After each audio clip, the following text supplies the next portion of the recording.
Hi, welcome to మా Gulf. ఎప్పటిలాగా మీకోసం మరో ఇంట్రెస్టింగ్ అప్డేట్తో మీ ముందుకు రావడం జరిగింది. అదేంటంటే చాలామంది అప్పులు చేస్తూ ఉంటారు, అలాగే వడ్డీ కోసం ఆశపడి కొంతమంది అప్పులు ఇస్తూ ఉంటారు. ఇదంతా మన ఇండియాలో తరచూ చూస్తాం. అయితే యూఏఈలో ఇలా కాదు. ఎవరైతే వడ్డీ కోసం ఆశపడి అప్పులు ఇస్తారో వారి పట్ల కఠిన నియమ నిబంధనలు అమలు పరుస్తోంది అక్కడి ప్రభుత్వాలు.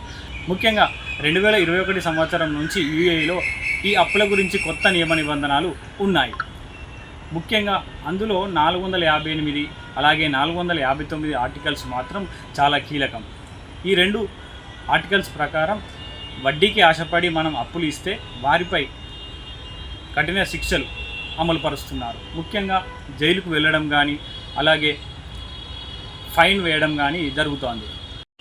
ఇక ఆర్టికల్ 458 ప్రకారం మనం ఎవరికైనా ఆశపడి వడ్డీకి డబ్బులు అప్పుగా ఇస్తే ఒక సంవత్సరం పాటు జైలు శిక్ష ఉంటుంది. అలాగే 50,000 దిర్హమ్స్ ఫైన్ వేస్తారు.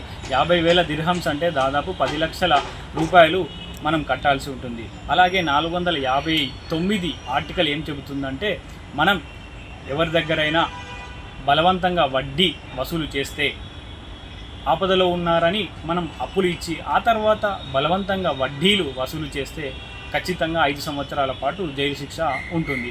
అలాగే 1,00,000 దిర్హమ్స్ ఫైన్ కట్టాలి. ఇక ఇలాంటి కఠిన నియమ నిబంధనల నేపథ్యంలో యూఏఈలో మనం ఎలా అప్పులు తీసుకోవాలనే విషయాన్ని కూడా మనం తెలుసుకోవాలి.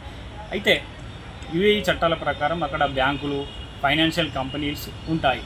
అయితే అక్కడికి వెళ్ళి మనం సరైన పత్రాలు చూపించి మనం లోన్ తీసుకోవచ్చు. అక్కడ తక్కువనే వడ్డీ వేస్తారు. ఈ ఇన్ఫర్మేషన్ మీకు నచ్చినట్లయితే వెంటనే మా ఛానల్ సబ్స్క్రైబ్ చేసి లైక్ కొట్టి షేర్ చేయండి. మాకు సపోర్ట్గా నిలవండి.